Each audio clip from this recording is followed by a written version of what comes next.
감사합니다. 우리 옆에 있는 분 축복하시죠. 잘 되고 있습니다. 기도하면 더 잘 됩니다. 명절 기간인데도 예비하는 자를 잊지 않고 나오신 여러분에게 하나님의 은혜와 복을 충만히 부어주시기를 예수님의 이름으로 축원합니다.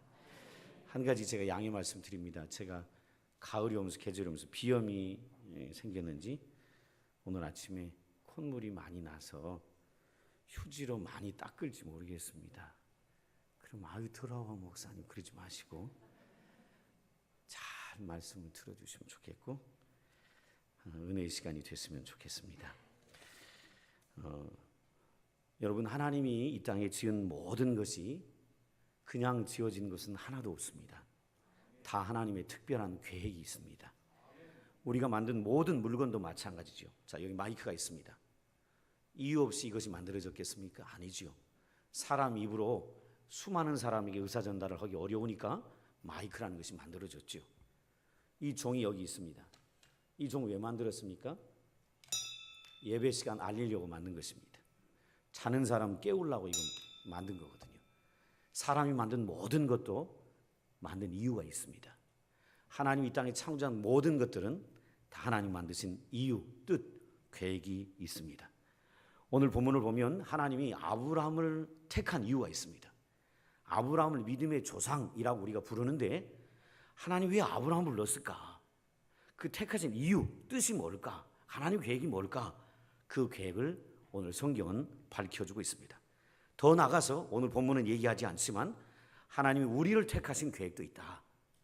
아브라함을 택하신 뜻이 있다면 우리를 택하신 뜻도 있다. 이 본문을 우리가 함께 나누면서 하나님이 아브라함을 택하신 뜻이 뭐였을까? 계획이 뭐였을까를 살펴보며 하나님 나를 부르신 이유와 뜻과 계획은 뭘까? 그것을 함께 생각하고 은혜 받고 도전받는 귀한 시간 됐으면 좋겠습니다. 하나님이 아브라함에게 자식이 없는 아브라함이 나타나셔서 내년 이맘때에 사라를 통하여 너희 집에 아들이 있을 것이다 라고 말씀하신 다음에 하나님은 아브라함을 지나쳐 가십니다.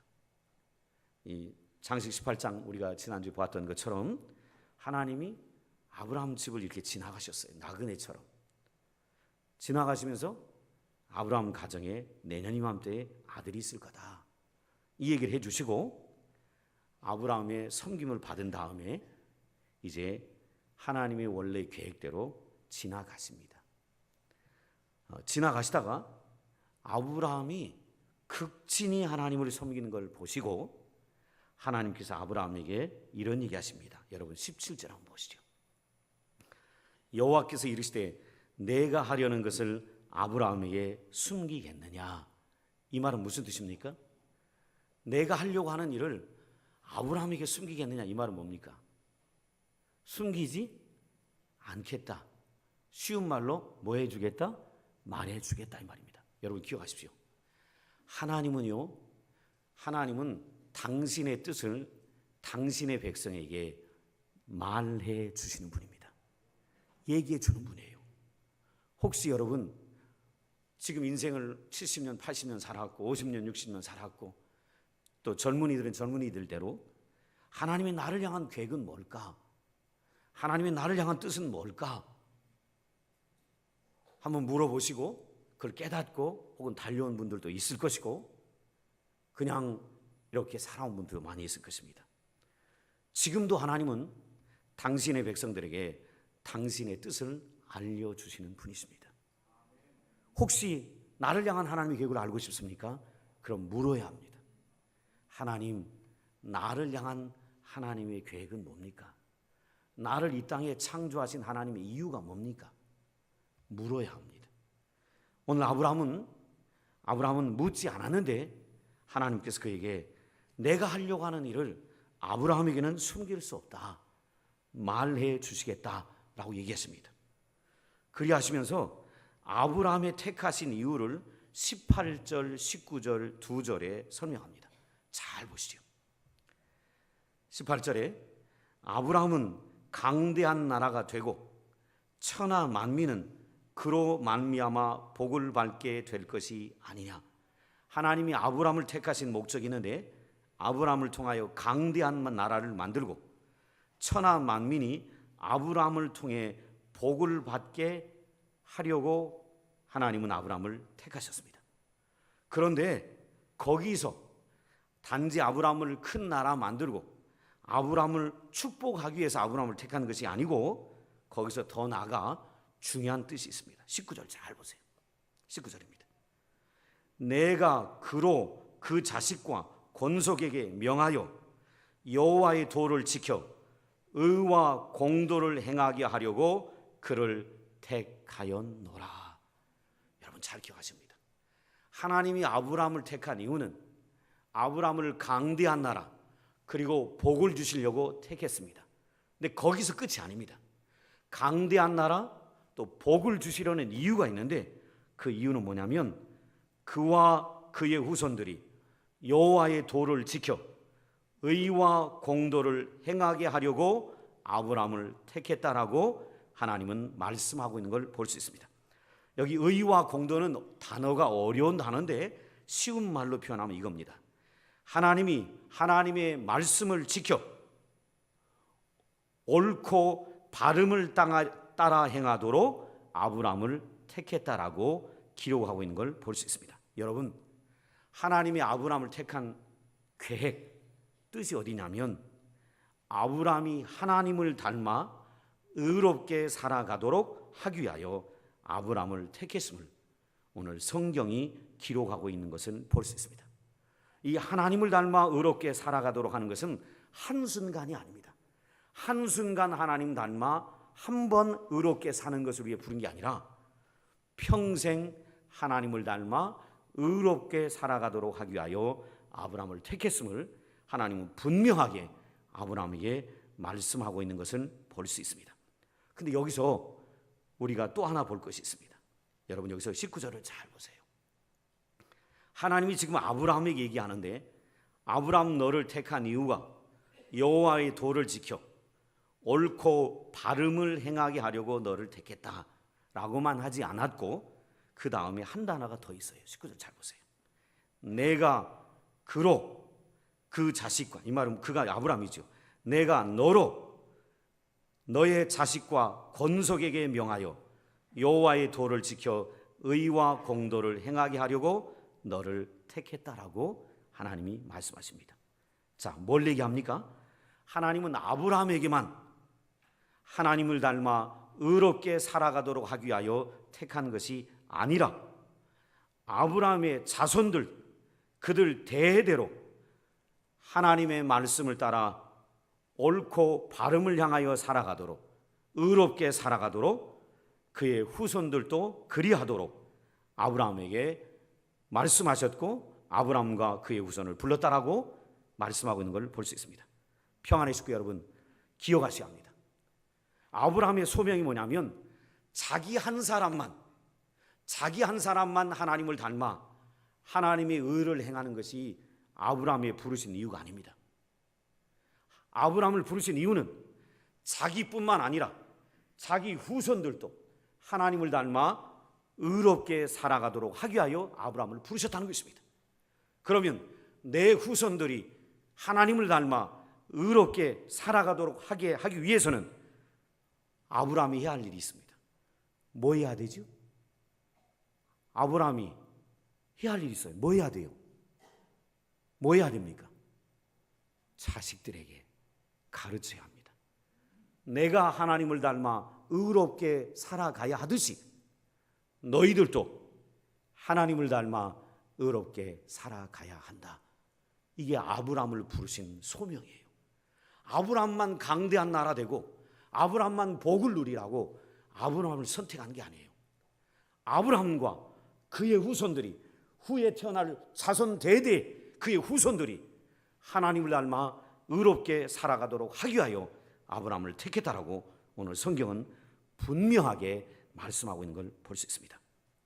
오늘 이 예배에 나온 우리 평안의 가족 여러분, 제가 여러분에게 도전합니다. 여러분만 믿음으로 살려고 하셔서는 안 됩니다. 여러분 자녀들과 그 다음 세대에게도 너희들은 하나님의 말씀을 듣고 하나님의 말씀을 따라 순종하는 백성이 되어야 된다고 가르치셔야 합니다. 그것이 여러분을 부르신 소명이에요. 소명이란 건 나를 부르셔서 명하신 뜻이다 이 말이에요.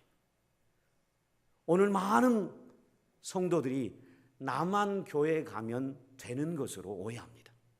그리고 내 자식들이 크면 알아서 믿겠지라고 생각합니다. 여러분, 알아서는 안 됩니다. 알아서 되는 일은 없습니다. 인간은 본성이 죄악되기 때문에 악한 길로만 가게 돼 있지 알아서 선한 길로는 가지 않습니다. 여러분, 알아서 저들이 하나님을 믿고 알아서 저들이 하나님을 선하게 섬긴다면 저와 여러분이 전도하지 않아도 70억 예수를 다 믿을 겁니다. 맞지요? 세상 모든 사람들이 가르치지 않는데 전하지 않는데 다 하나님을 알고 하나님 뜻대로 살아간다면, 가르치지 않는데 전하지 않는데, 그럼 우리가 전도하지 않아도 됩니다. 여러분, 전도하지 않는데 예수 안 믿는 사람이 하나님을 알고 하나님께 돌아올까요? 그런 일은 없습니다.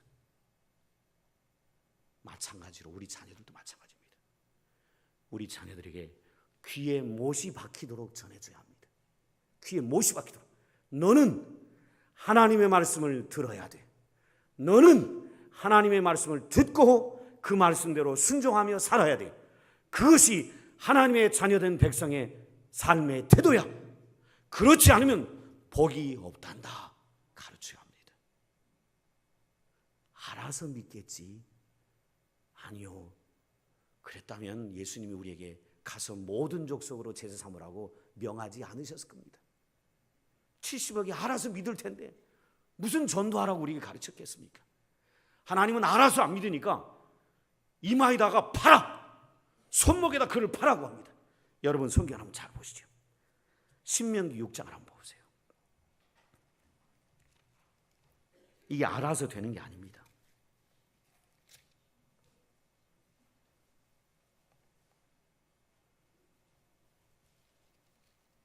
신명기 6장 한번 보세요.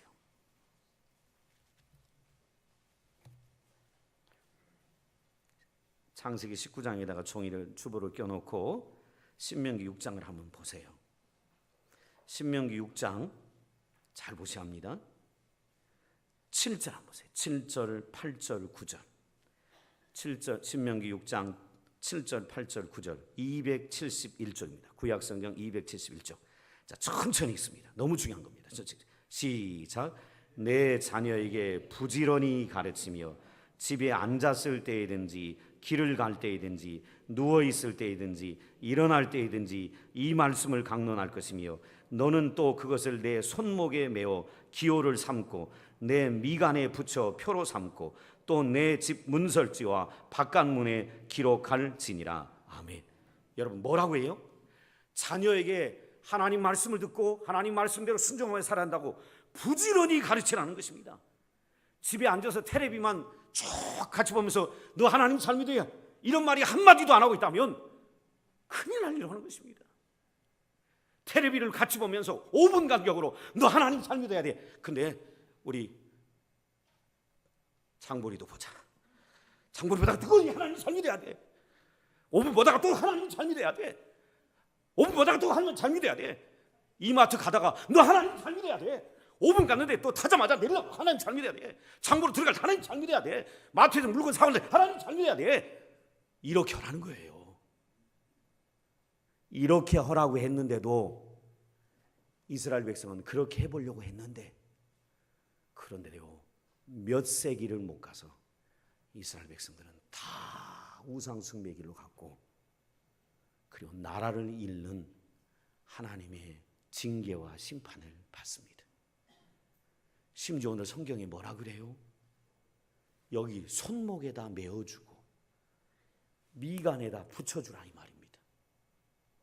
너도 미간에다 붙이고 살고 네 자식도 미간에다 붙여주고 집 문 딱 여는 순간부터 하나님의 말씀이 문설주와 온 집안에 하나님 말씀으로 도배해 놓으라 이 말입니다. 여러분, 이렇게 가르쳤는데도 이스라엘 백성은 하나님을 배반했습니다. 배반했어요. 때가 되면 알아서 쟤들이 깨닫고 예수 믿겠지. 노. 그러면 신명기 6장에 하나님이 이렇게 가르치라고 얘기하지 않으셨을 겁니다. 평안의 식구 여러분, 제가 도전합니다. 마침 추석 연휴입니다. 가족들끼리 모여서 먹는 것만 열심히 드시면 안 됩니다. 그리고 TV 앞에서 온 식구들이 정신없이 웃기만 하고 있어서는 안 됩니다. 이 명절 기간에 가족들이 모일 때 저나 여러분 우리 모두 다 가족들에게, 자녀들에게 하나님을 잘 믿고 순종해야 된다고 가르치는 부모들 되시기를 주의 이름으로 부탁합니다. 제가 미안합니다. 부정적인 얘기를 하지 말아야 되는데 저는 두렵습니다. 이 땅에 그리스도인들이 15년만 지나가면 이 땅에 그리스도인들이 얼마나 남아있을까 두렵습니다. 여러분 아십니까? 1970년대 출생했던 아이들이 70년, 71년, 2년 동안에 출생했던 아이들이 100만 명이 넘었습니다. 한 해에 출생했던 인구가 100만 명이 넘었습니다. 1990년대 오면서 한 해 출생하는 아이가 60만 명대로 줄었습니다. 40만 명이 줄었어요. 한 해 출생하는 인구가 2000년대에 와서 한 해 출생 인구가 40만 명대로 줄었습니다. 아이들이 점점 줄어갑니다. 근데 세상은 세속화돼서 하나님을 믿는 아이들은 점점 없어집니다. 그럼 여러분 보세요. 지금부터 15년, 먼 시간 아닙니다. 제가 살아있고 여기 70대 이상 어르신은 제가 장담을 못하지만 70대 아래에 계신 분들은 다 살아있을 때 한국교회는 이렇게 될 가능성이 있습니다. 용산 들으십시오. 이거 안 집어 던지니까 놀라지 마세요. 한국교회는 이렇게 될 가능성이 있습니다. 여우에 누구들만 있어요? 여우에 누구들만 있어요? 노인들. 그리고 나무라면 나무의 밑둥은 지금 가느다란 가지처럼 돼 있을 수 있어요. 나무가 위에는 이렇게 굵은데 밑에가 이렇게 가지라면 이 나무 서 있을 수 있어요? 무너집니까? 무너집니다. 불을 보듯 뻔합니다. 심각합니다. 한국교회 목회자도 이 심각함을 모르고 한국교회 모든 성도들도 이 심각함을 모릅니다. 15년 후에 가면 1930년쯤 되면 한국교회는 나무가 밑둥이 이 밑에가 가느다란 가지처럼 된 한국교회의 모습이 될 것입니다. 그러면 그런 나무는 툭 치면 넘어갑니다. 이 말은 한국교회 무너진다 이 말입니다. 여러분 인구가 점점 줄어드는 데다가 이 젊은 세대들 청소년 어린아이 청년들이 예수를 지금 많이 안 믿고 있는데 그러면 여러분 생각해 봐요. 15년 후에 대부분의 청소년 젊은이들이 예수를 안 믿는 때에 그때 여러분의 자녀들이 예수를 믿을까요? 지금같이 한국교회가 성장했던 지금도 그렇게 부모들이 예수를 믿으라고 강조하는 지금도 내 자녀가 교회를 안 나오는데 밑둥이 요만해가지고 대부분이 예수를 안 믿고 있는 그 시대에 여러분 자녀가 사람들의 비웃음과 조롱을 이겨내며 교회를 다닐까요? 불을 보듯 뻔합니다. 거의 안 믿을 것입니다. 여러분 손자 손녀들이 예수 안 믿을 거예요. 불행한 일 벌어질 것입니다.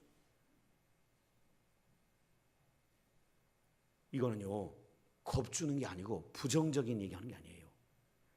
미래에 대한 예언도 아니고 예측이에요. 예측. 통계 자료로 인구가 이렇게 줄어가요. 실제로 1970년에 한 해 출생 인구가 100만 명이 넘었어요. 엄청나게 났습니다. 근데 지금 2000년대에 들어와서 한 해 출생 인구가 40명대로 줄었어요. 40만 명대로. 절반 이하로 줄어버렸어요. 그러면 지금도 내 자녀들이 예수를 안 믿는데 대부분의 사람들이 예수를 안 믿는 그 시대에 예수를 믿겠는가? 자명한 일입니다. 거의 예수를 안 믿게 될 것입니다. 그러면 많은 한국교회, 지금도 문을 닫고 있는데 많은 한국교회가 문을 닫는 일이 벌어질 것입니다. 예측하건대 지금 상가교회들은 거의 다 15년 후면 문을 닫을 것입니다. 이거 불행한 일입니다. 그런데 그 문을 닫고 하나님을 떠나는 그 사람들 가운데 내 아들, 딸이 있다는 것입니다. 내 손자, 손녀가 있다는 것입니다. 이번에 한 주간 집중훈련 갔다 왔는데요, 어느 목사님이 뭐라고 얘기한 줄 아세요? 이분도 미래를, 한국교회 미래를 걱정하는 분이었는데 한 지역장님이 목사님하고는 얘기가 되는데 다른 목사님한테 얘기를 해보면 한국교회의 심각함을 이해하는 목사님들이 없어요. 한국교회의 심각함을 이해하는 성도들이 없어요. 저는 걱정이에요. 그 목사님 하신 얘기예요. 저는 걱정이에요. 내가 이 손자 손녀들이 정말 자라서 믿음 안에서 살아가는 거 볼 수 있을까? 목사님이 고민하는 거예요. 내 손자 손녀가 이제 한 2살 3살 됐는데 이 아이들이 장성해서 하나님을 믿음으로 섬기며 따라가는 건 내가 볼 수 있을까? 이 시대가 불신의 시대이기 때문에 15년 후에 내 손자 손녀라고 믿음을 지키고 살 것인가? 그걸 생각해 보니까 두렵다는 거예요. 오늘 예배에 나온 평안의 가족 여러분, 제가 부탁합니다. 하나님은 저와 여러분만 복을 누리며 살라고 부르신 게 아니고 내 자녀들에게 하나님의 말씀을 가르치고 그들이 하나님 말씀에 순종하도록 살아가라고 부르셨다는 사실을 잊지 마셔야 합니다. 못이 박히도록 얘기합니다. 눈을 뜨자마자 하나님 말씀대로 살아야 돼. 학교 갈 때도 너 오늘 하나님 말씀대로 살아야 돼. 돌아와서도 너 하나님 말씀대로 살려고 해야 돼. 잠자리에 들기 때도 너 하나님 말씀대로 살아야 돼. 어디 오늘 예배를 끝나고 고향으로 부모 형제를 만나러 갈 때도 긴 시간 동안 얼마나 좋아요. 차 안에서 도망갈 수도 없는 차 안에서 줄기차게 얘기합니다. 너 내가 세상을 떠난 다음에 산소 안 와도 좋다. 아버지 기억 안 해도 좋다.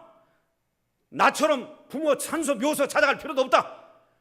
난 찾아도 좋아하니까 너는 내가 없어도 하나님 말씀대로 살아야 돼. 하나님 떠나면 안 돼. 하나님 말씀에 순종해야 돼. 차 안에서 얼마나 좋습니까? 도망도 못 가는데 6시간 10시간 동안 머리를 뽀개가지고 용서하고 들으세요. 하나님 말씀을 심어줘야 합니다. 그렇지 않으면 여러분 우는 날이 와요. 울을 날이 와요.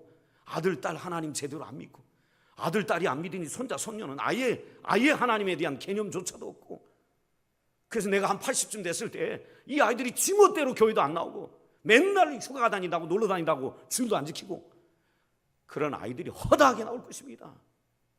저는 그걸 생각하면 가슴이 아프고 두렵습니다. 저는 이렇게 목회하다가 이제 마무리할 텐데 제 다음 세대에 목회하는 우리 평안교회 목회자나 한국교회 목회자들은 얼마나 힘들까, 얼마나 힘들까. 교회에 사람은 없고 세상으로 나가고 두렵습니다. 그래서 하나님은 아브라함에게 합니다. 너와 내 자손이 하나님을 닮아 의롭게 살아가라고 너를 택한 것이니라. 기억하시고 부모의 사명을 잊지 마시기를 주의 이름으로 부탁합니다. 이 말씀을 오시고 난 다음에 하나님은 떠나가십니다. 떠나가시면서 내가 너에게는 내가 하려고 하는 일을 안 가르칠 수가 없다 하면서 가르쳐 주시는데, 그 가르치는 얘기가 뭐냐면 내가 소돔과 고모라로 간다. 소돔과 고모라의 죄악이 너무 심해서 내가 보러 간다. 이 말은 심판하러 간다는 말입니다. 평안의 식구 여러분, 제가 길게 설교할 수 없지만 하나님은 죄에 대해서 반드시 심판하는 분입니다. 반드시 심판해요. 소돔과 고모라의 악이 성에서 고통 속에 괴로워하는 사람들의 소리를 들으시고 간다는 거예요. 진짜 그런지 안 그런지 간다는 거예요. 구경하러 가는 게 아니에요. 보시고 판단하시고 심판하시게 가시는 거예요. 여러분 한번 보시죠. 20절 21절. 여호와께서 또 이르시되 소돔과 고모라에 대한 부르짖음이 크고 그 죄악이 심히 무거우니 내가 이제 내려가서 그 모든 행한 것이 과연 내게 들린 부르짖음과 같은지 그렇지 않은지 내가 보고 알려 하노라. 여러분 그냥 보고 알기만 하러 갈까요? 아니요. 심판하러 가시는 것입니다. 하나님은요 죄에 대해서 반드시 심판하십니다. 그러게 저와 여러분이 기억할 것이 있습니다. 이 정도야 하나님이 눈 감아 주시겠지라고 혹시 생각해 본 적이 있습니까? 아니면 보는 사람이 없으니까 하나님도 모르실 거야 라고 생각하면서 아무 일도 없었던 것처럼 행동한 적은 없습니까? 여러분 혹시 그런 마음이 떠오른다면 그런 마음이 떠오를 때마다 저와 여러분이 해야 할 일이 있습니다. 회개하셔야 합니다. 회개하면 다 심판하시지만 용서하시지만 죄에 대해서 회개가 없는 곳에는 반드시 하나님이 심판하십니다. 유명한 20세기의 전도자 빌리그리암 목사님이 한 얘기가 있습니다.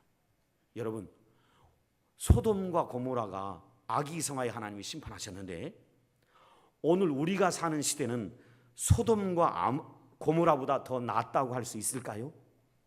소돔과 고모라는 악이 성해서 지금 하나님 심판하러 가는데 우리가 사는 시대에 이 시대가 소돔과 고모라보다는 더 낫다. 우리가 그때보다는 죄를 덜 짓고 있다. 이렇게 얘기할 수 있을까요?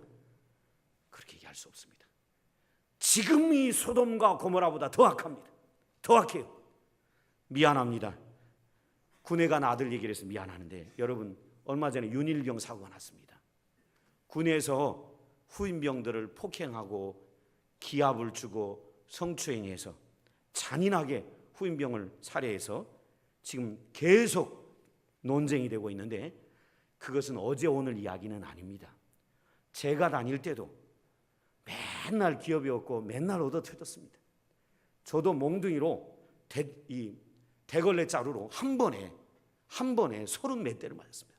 대걸레 자루로 이 빨래방망이도 아니고 이 대걸레 길게 미는 대걸레로 이걸로 한 번에 제가 이 일병 때인가 한 번에 딱 엎드려 받쳐더니 저를 때리기 시작하는데 일병이 뭐해? 네 밑에 후임들 어떻게 했냐고 때리는데 한 번에 30몇 대를 맞았는데요. 더 이상 버틸 수가 없어서 제가 톡 꼬꾸라져 버렸습니다. 30몇 대를 참고 맞았는데 꼬꾸라져 버렸습니다. 엉덩이 여기서부터 허벅지 여기까지 30몇 대를 맞고 나니까 2, 3일 후에 이게 빨간 정도가 아니라 검해버렸어요. 까맸습니다. 제가 이것 때문에 목욕탕을 몇 달을 못 갔습니다. 왜요? 저희 부대 목욕탕은 장교와 사병이 함께 목욕하는 목욕탕이 잘 지어져 있었습니다. 목욕탕을 못 갔습니다. 제가 목욕탕 가면 장교들 여기서부터 여기까지 검은 걸 보니 그냥 왜 그러냐? 사고조사할 것이고 저를 때린 선임병들은 아마 영창에 갔을 것입니다. 꾹 참았습니다. 꾹 참았어. 어제 오늘 얘기는 아닙니다. 이건 제가 군대 갔다 온 지가 30년이 넘으니까 30년 전부터 있었던 이야기입니다. 그런데 지금 있는 윤일병 사고 처분은 안 하지요. 이 아이들은 이건 사람이 아니고 미안합니다. 이건 마귀에게 사로잡힌 것입니다.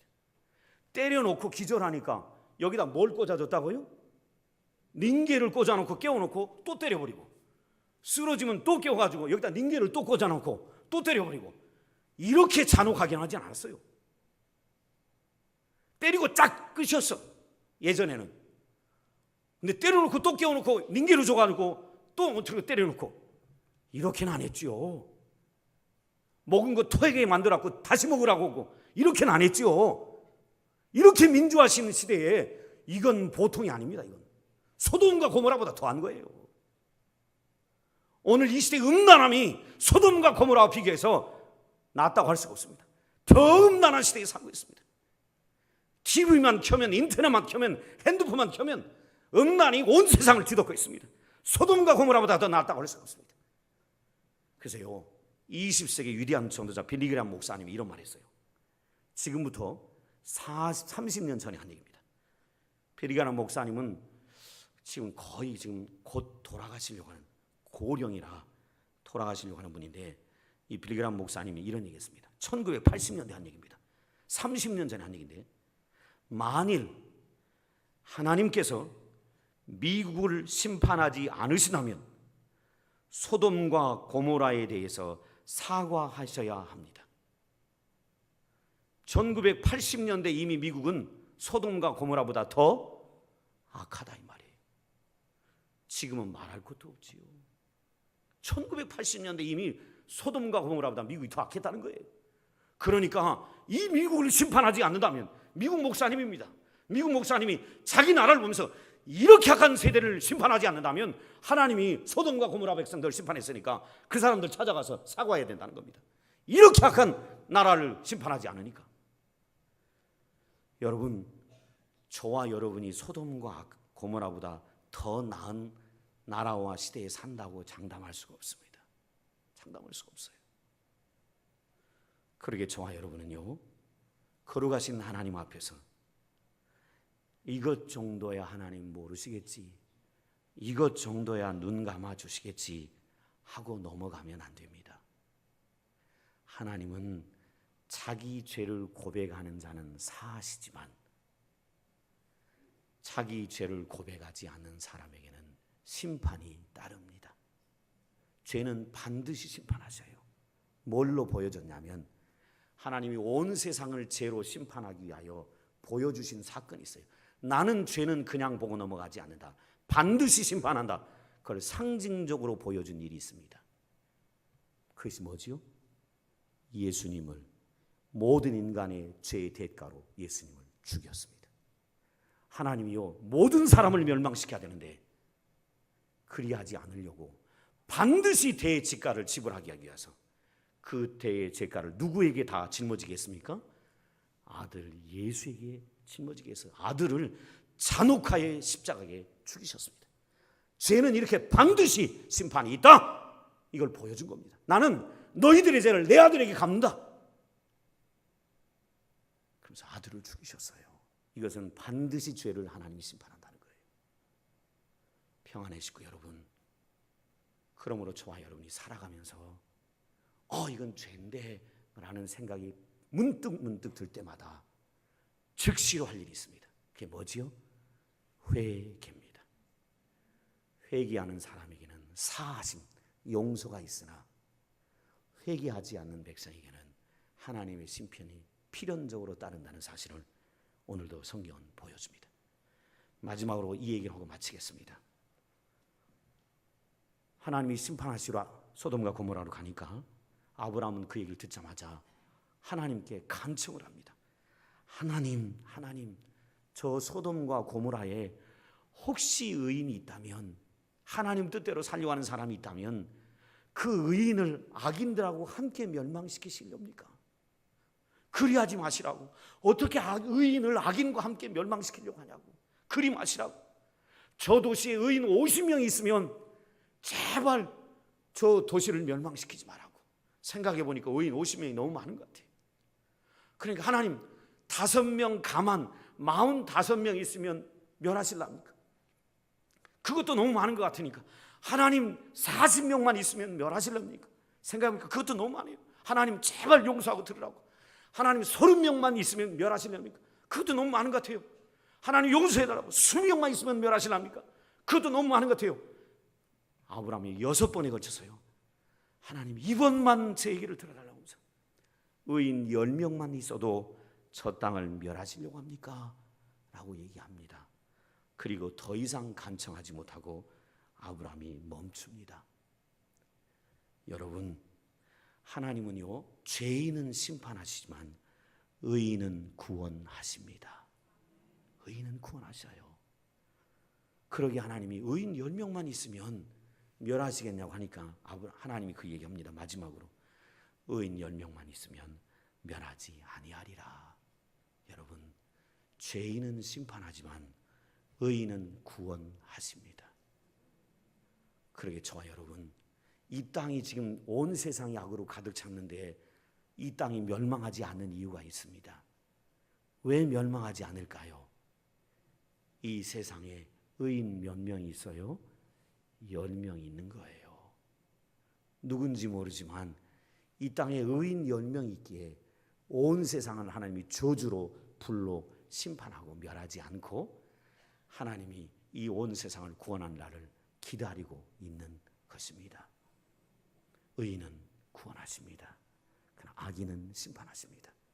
근데 여기서 하나 깨달을 것이 있습니다. 그게 뭐냐면 저와 여러분이 악은 심판하시고 의인은 구원하시니 나는 감사하다, 여기서 우리가 머무르나면 우리는 축복의 통로가 아닙니다. 저와 여러분이 아브람같이 하셔야 합니다. 여러분, 세월호 사고가 나면 이 땅의 죄악 때문에 그 사고가 났으니까 저와 여러분이 괴로워하며 그 죄악이 이 나라에서 사라지게 해달라고 기도해야 합니다. 윤일병 사고가 나면 그 가슴 아픈 일이 이 땅의 죄악 때문에 그러니까 그런 일이 다시 병영에서는 일어나지 않게 해달라고 기도해야 합니다. 저 이스라엘에서 팔레스타인과 이스라엘이 전쟁하는데, 인종 전쟁을 하는데, 민족 전쟁을 하는데 하나님, 저런 악이 이 땅에 있는 인간의 마음속에 죄악에서 나온 것이니까 하나님 인간의 죄악을 용서해달라고 아브라함처럼 기도해야 합니다. 그것이 바로 축복의 통로로서 살아가는 하나님의 백성의 자세입니다. 오늘 주변에 일어난 모든 악들을 볼 때마다 저것들은 악이야, 저주받아야 돼, 이렇게 얘기한다면 그건 축복의 통로의 모습이 아닙니다. 아브라함처럼 하셔야 돼요. 모세도 그랬어요. 하나님이 아브라함 이후에 모세가 이스라엘 백성들이 우상 숭배하고 죄악이기로 하니까 하나님 불로 다 심판하시겠다고 하니까 모세가 한 얘기가 있어요. 하나님이 불러낸 저 민족을 멸하시면 하나님의 영광이 가려지지 않습니까? 만약에 이 민족을 다 멸하시려면 나를 죽여달라고, 그리고 내 이름을 생명책에서, 하늘나라에 있는 구원하는 생명책에서 내 이름을 제해달라고 하나님 앞에서 두 손 들고 기도합니다. 나를 죽여주시고 내 이름을 생명책에서 걷어달라고. 그리 하시려면 이 민족을 죽이시고 나를 하나님 생명책에서 지우지 않고 나를 살리시려면 우리 민족을 살려달라고 기도합니다. 이게 하나님의 택함받은, 구원받은, 그리고 축복의 통로라는 말이 무슨 말인지는 이해한 하나님의 백성의 삶의 태도입니다. 이 자리에 참여한 우리 평안의 식구들이 모두가 축복의 통로가 되고 하나님을 닮아 의로운 삶을 위해 살아가는 주의 귀한 백성들 되시길 주의 이름으로 축원합니다. 기도하겠습니다. 아버지 하나님, 이 땅의 모든 것 선한 하나님의 계획이 있어서 지으셨는데 그 지으심의 계획대로 살아가는 우리 모두가 되게 하여 주옵소서. 우리를 부르신 부르심의 이유를 깨닫도록 도와주옵소서. 예수님의 이름으로 기도드리옵나이다. 아멘. 찬송가 515장 찬양.